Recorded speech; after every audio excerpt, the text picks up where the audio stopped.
Hi everybody, I'm Bill Whittle, and this is The Firewall.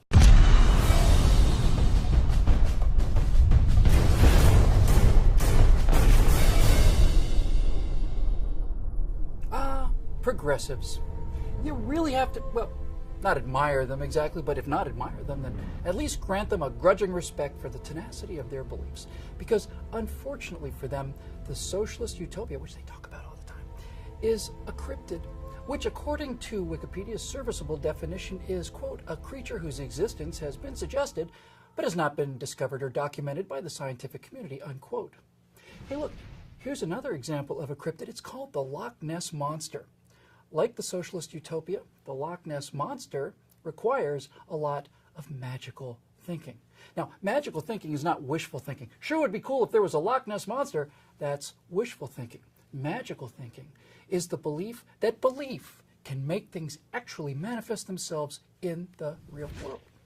Magical thinking not only dulls reason, it kills reason, because magical thinking is actually a form of anti-thinking. It's belief in something not because of evidence, but in spite of evidence. Now, for example, people who believe in the existence of the Loch Ness Monster will almost universally claim that it is the last of the plesiosaurs. Those are giant marine dinosaurs that definitely did exist millions of years ago. Like all dinosaurs, plesiosaurs are air breathers. So, in order to believe in the Loch Ness Monster, you have to believe that an air-breathing creature the size of a city bus lives under the surface of Loch Ness. Now, we conservatives too have beliefs, but our beliefs are not based on what we wish to be true, but rather what the evidence shows us to be true. We believe in the power of the free market, of individual effort and reward, and especially of the power of self-interest to make life better for everyone. So we too believe that there are bus-sized creatures that breathe air and live under the surface of the water, but the creatures we believe in are called whales. We believe in whales not because we want to believe in whales. We don't have to depend on a mystery wake in the distance or a blurry outline of what might be humps or maybe a tree trunk. Conservatives believe in whales because there are thousands of pictures of whales being taken every single day. We believe in the power of capitalism and the free market because there are billions of people that benefit from it every single day. And the evidence of that benefit, even and perhaps especially from former socialist economies like China and India, grows every single day.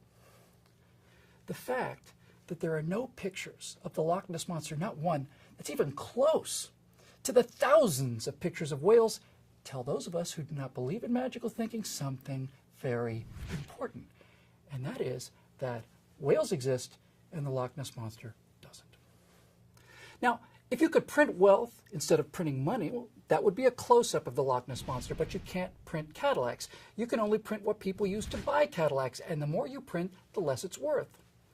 If healthcare were free, well, that would be HD video of the Loch Ness Monster being petted on the head. But healthcare is not free. Healthcare is, in fact, very expensive, and if the government pays for it from your taxes, then the government controls it, which means they can turn off the health care that you pay for with your tax money anytime they want to. And if war were a big misunderstanding that could be resolved through open discussion, well, that'd be Nessie in a tank at SeaWorld. But it's not a misunderstanding. ISIS wants the world to pray to Allah 5 times a day, murder homosexuals, and keep women in tents indoors. We don't like that, so we're going to have to fight those people. Now, progressives, to be fair, say that the history of socialism isn't just the Great Terror of the French Revolution or the millions killed in the purges and enforced famine of the Union of Soviet Socialist Republics or the mass starvation of maybe 50 million Chinese peasants in the People's Republic of China or 7 or 8 or 10 million more teachers and doctors and musicians murdered in the progressive socialist takeovers in Vietnam and Cambodia, plus throw in a couple more million murdered by socialists, but progressive socialists in Cuba and El Salvador and Nicaragua and Venezuela, etc., and so on. They say socialism can work without killing hundreds of millions of people, and to prove it, they point to places like Sweden. For many years, this was the best single piece of evidence for the Loch Ness Monster. It's called the surgeon's photograph. The surgeon's photograph was a hoax, and decades after this picture was taken, some researchers reproduced the hoax to show how it was done. And the shocking thing about it was that the little model monster that they used for that picture was only about this big. It's about the size of a duck decoy. And it's only knowing that you can now look at the surgeon's photograph and see what's wrong with it. The waves, they're too big and they're too smooth. They look like ripples. It's because they are ripples. The best evidence of the Loch Ness Monster was so poor that without magical thinking, people would have seen through it right away.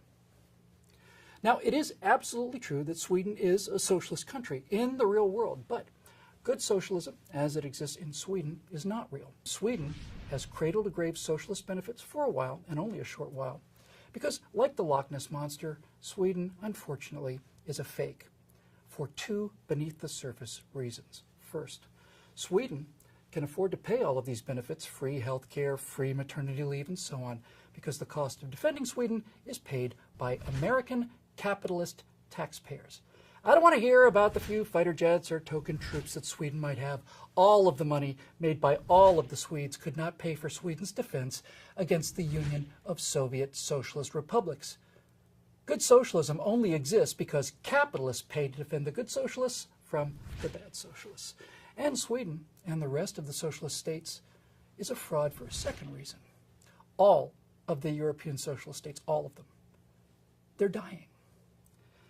Socialism is an economic Ponzi scheme. You see, in order to pay for someone from cradle to grave, someone else has to do the work to come up with the tax money. As long as you have a pyramid, as long as enough young people are working at the bottom, then yes, you can afford these kind of benefits up at the top with old people. And sure enough, that was the case for several decades after World War II. But look, a stable society, not a pyramid, just a column, requires about 2.1 births per woman.